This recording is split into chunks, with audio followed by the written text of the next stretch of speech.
Hi, it's Polly with Get Busy Thriving.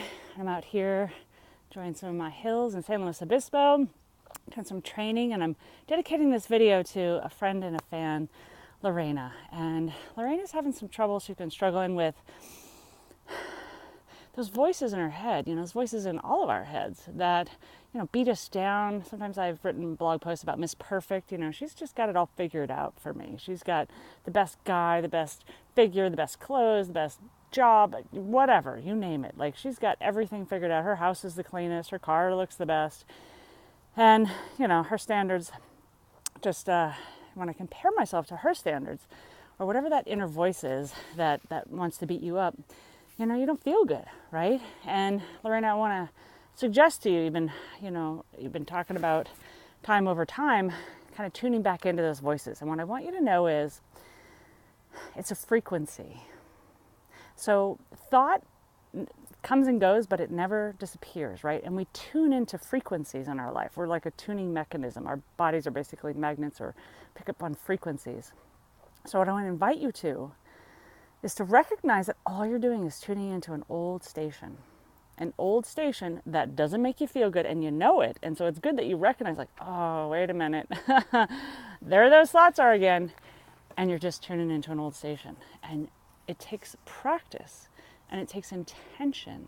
So first you have to decide, I want to tune into a different station. I want to know my greatness. I want to know my beauty. I want to know my wisdom. I want to know my contribution, and that I'm loved through and through, inside and out. And those old voices, that's not the frequency that's supporting that and reminding that and reflecting that to me. And I can tell you from years of inner work on myself and my own inner dialogue, you can change the frequency to one that actually reinforces it. So now I have thoughts that pop up to say, I'm amazing. And I go, oh, yeah, I am, because I've practiced it. I've incanted it. I've owned it.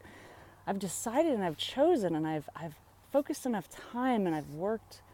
It's like doing those push-ups that you're doing, or the yoga poses that you do, or the time that you spend meditating. It's the practice of tuning the mind, tuning your vibration. You're like a tuning fork, tuning to that higher frequency. And you start with the morning process. A dedicated morning process of choosing that each day starts that vibration where you want to go. So every morning is, my choice is to be love and happy every day.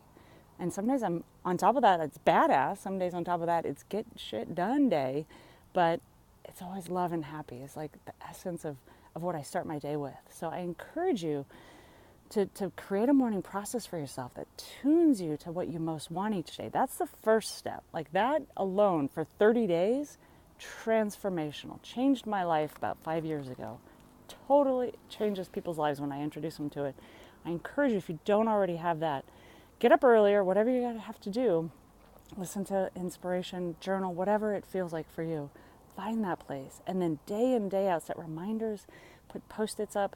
You've got to stop tuning into the old frequency. And when you notice you're tuning into it, notice and go, oh, here's my opportunity to practice tuning into the frequency I do choose. The one that supports me, that feeds me with love and kindness, and that I own my greatness. So that's my encouragement to you.